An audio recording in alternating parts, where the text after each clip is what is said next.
जय हिंद दोस्तों, नमस्कार। इस वीडियो में हम लोग खड़िया जनजाति की ढोकलो सोहर शासन व्यवस्था के बारे में डिटेल से चर्चा करने वाले हैं। यदि आप झारखंड के किसी भी कॉम्पिटिटिव एग्जाम की तैयारी कर रहे हैं तो यह टॉपिक आपके लिए काफ़ी महत्वपूर्ण है। तो चलिए शुरू करते हैं। ढोकलो सोहर शासन व्यवस्था यह खड़िया जनजाति की शासन व्यवस्था है और झारखंड के सिमडेगा जिले में खड़िया जनजाति की जनसंख्या सबसे अधिक है।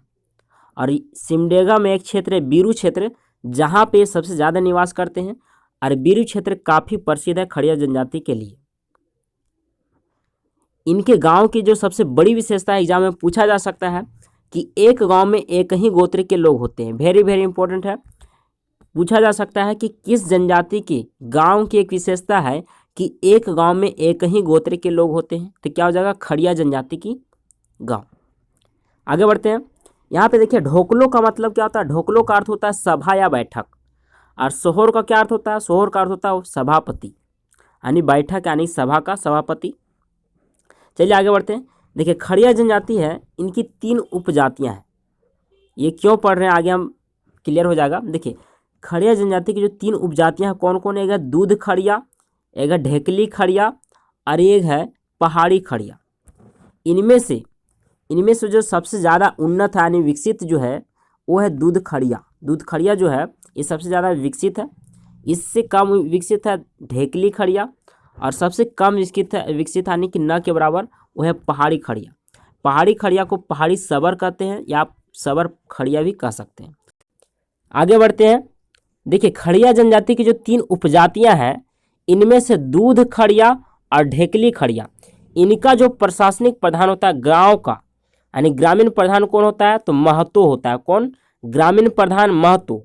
और धार्मिक प्रधान कौन होता है? पाहन या कालो। धार्मिक प्रधान पाहन या कालो और ग्रामीण प्रधान ये होता है महतो।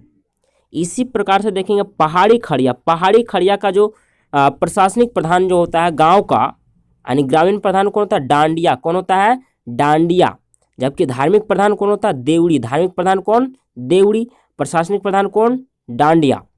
तो ध्यान रखिएगा, दूध खड़िया और ढेकली खड़िया का जो प्रशासनिक प्रधान कौन होता है गांव का? महतो। और पहाड़ी खड़िया का कौन? डांडिया। दूध खड़िया और ढेकली खड़िया के जो गांव का जो धार्मिक प्रधान होता है कौन? पाहन या कालो। जबकि पहाड़ी खड़िया का कौन होता है? देवड़ी। कौन होता है? देवड़ी होता है। अच्छा, एक देवड़ी गांव भी है। देवड़ी गांव जो है, यहाँ पर रामदयाल मुंडा का जन्म हुआ था।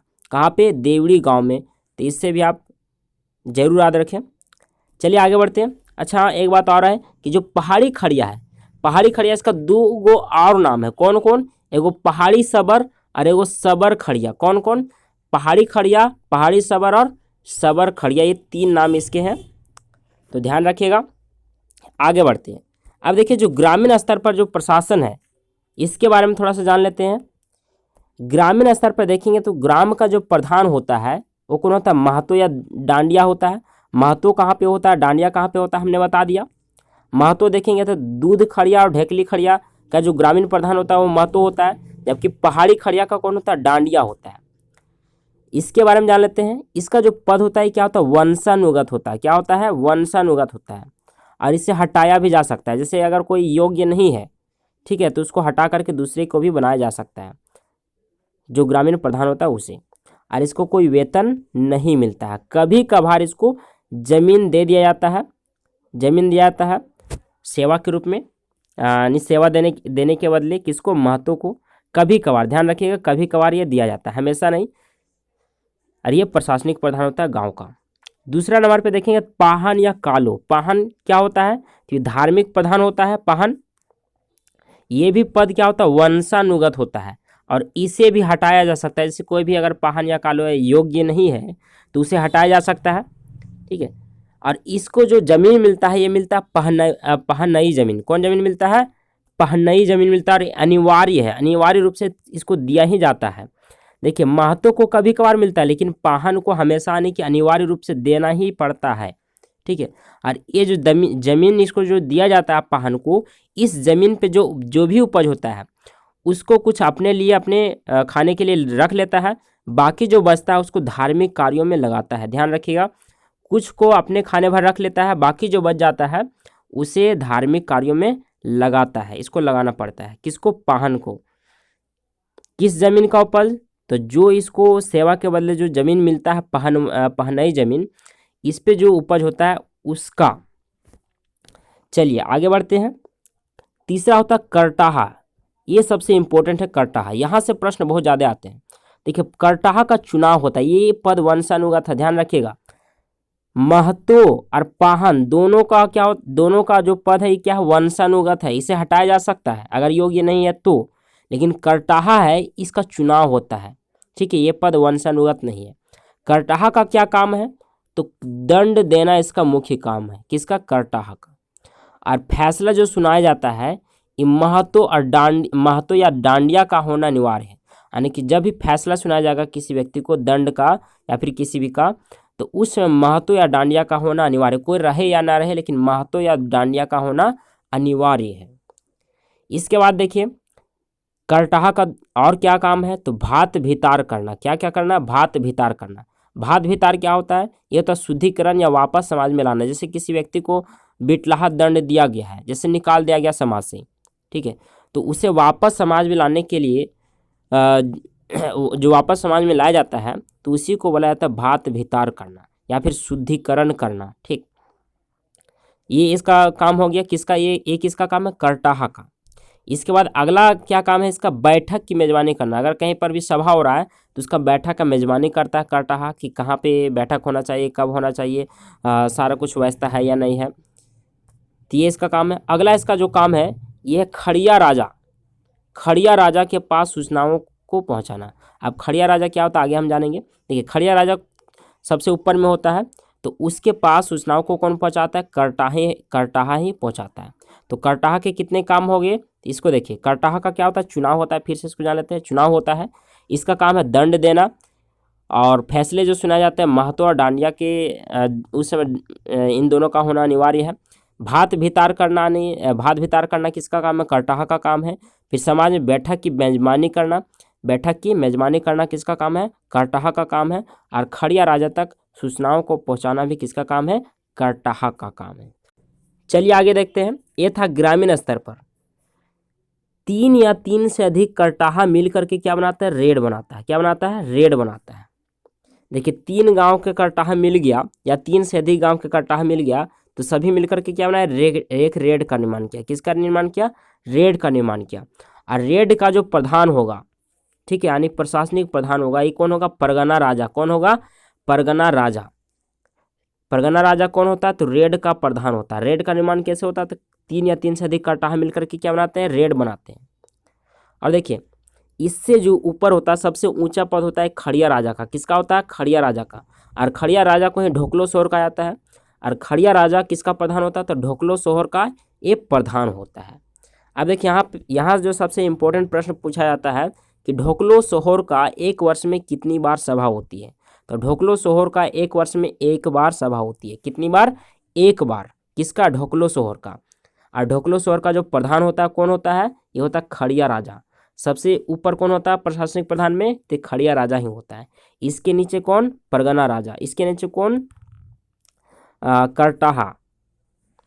चलिए आगे बढ़ते हैं। देखिए ये जो है करटाहा हो गया, रेड हो गया, परगना राजा हो गया, खड़िया राजा, इस सब का क्या होता है? चुनाव होता है। अब चुनाव कब होता है? तो देखिए इन तीनों का चुनाव 3 वर्ष में होता है। कितने वर्ष में? 3 वर्ष में। 3 वर्ष में एक बार चुनाव होता है और ये पद वंशानुगत नहीं होता है, इसका चुनाव होता है। यहाँ तक समझ में आ गया। चलिए आगे बढ़ते हैं। देखिए 2 या 2 से अधिक गांवों के बीच यदि विवाद उत्पन्न हो जाता है तो क्या करते हैं?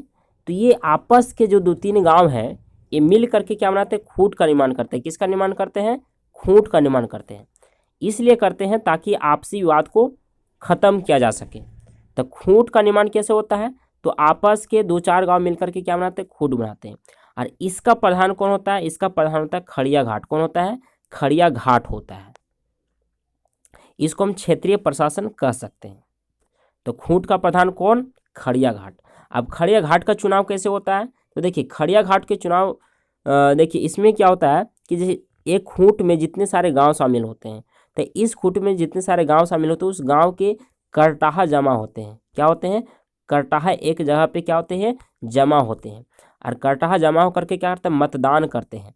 और मतदान करने के बाद जिस करटाहा को ज़्यादा वोट मिल गया वही करटाहा क्या बन जाएगा? खड़िया घाट बनेगा। तो ध्यान रखिएगा, जिसको ज़्यादा वोट वही खड़िया घाट। चलिए आगे बढ़ते हैं, यहाँ तक समझ में आ गया। देखिए अब आते हैं खड़िया राजा। खड़िया राजा जो होता है सबसे ऊंचा पद है, ये प्रशासनिक प्रधान सबसे इसका जो बात है सबको मानेगा। अब देखिए इसके नीचे इसका जो सहायक होता है ये होता है 3 इसके सहायक है मुख्य रूप से। एक है तिजाड़कड़, एक होता है दीवान, और तीसरा है लिखाकड़। ठीक है, तिजाड़कड़, दीवान और लिखाकड़, तीनों को ध्यान रखिएगा। देखिए तिजाड़कड़ का क्या काम है? तो देखिए तिजाड़कड़ तिजोरी, ध्यान रखिए तिजाड़कड़ तिजाड़ कैसे बना था? तिजोरी से बना है। तो तिजोरी का ख्याल रखता है, यानी कि आय व्यय का हिसाब किताब कौन रखता है?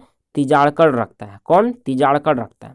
दूसरा है दीवान। दीवान ये क्या? मंत्री होता है। ये खड़िया राजा का मुख्य सलाहकार है। कौन? दीवान। तीसरा है लिखाड़कर। लिखाड़कर ऐसे ही पता चल रहा है कि लिखा पढ़ी करने वाला व्यक्ति होगा लिखाड़कर। ये क्या होता है? सचिव होता है। खड़िया राजा का सचिव होता है, लिखा पढ़ी करते रहता है, लिखते रहता है, हिसाब किताब रखता है, सारा चीज़ का ब्यौरा रखता है। यहाँ से कुछ और पॉइंट जान लेते हैं। देखिए खस्सी भात। खस्सी भात एक सजा है जिसमें दोषी व्यक्ति के द्वारा पूरे गांव को खस्सी मतलब क्या होता है? बकरा। गांव देहात में आप नाम सुनेंगे खस्सी मतलब क्या होता है? बकरा। और भात खिलाने पर वापस उसे समाज में मिला लिया जाता है। जैसे देखिए अगर किसी व्यक्ति को समाज से निकाल दिया गया है तो वो खस्सी भात खिला करके वापस समाज में आ सकता है। खस्सी मतलब क्या होता है? बकरा होता है, और भात यानी कि चावल। तो पूरे गांव को वह खस्सी भात खिला करके वापस समाज में आ सकता है। ऐसा नियम है किसमें? खड़िया जनजाति में। आगे देखते हैं। देखिए 1934 से 35 में, ये भी काफ़ी महत्वपूर्ण है, 1934 से 35 में खड़िया समाज के जागरूक और बुद्धिजीवी वर्ग के लोगों के द्वारा अखिल भारतीय खड़िया समाज का गठन किया गया है। किसका? अखिल भारतीय खड़िया समाज का गठन कब किया गया? तो 1934 से 35 में। वेरी वेरी इंपॉर्टेंट है। तो मैं आशा करता हूँ कि ये सारा पॉइंट आपको समझ में आ गया होगा। तो आज के लिए बस इतना ही। वीडियो अच्छी लगी हो तो वीडियो को लाइक और शेयर जरूर कर दें, और चैनल को सब्सक्राइब करना ना भूलें।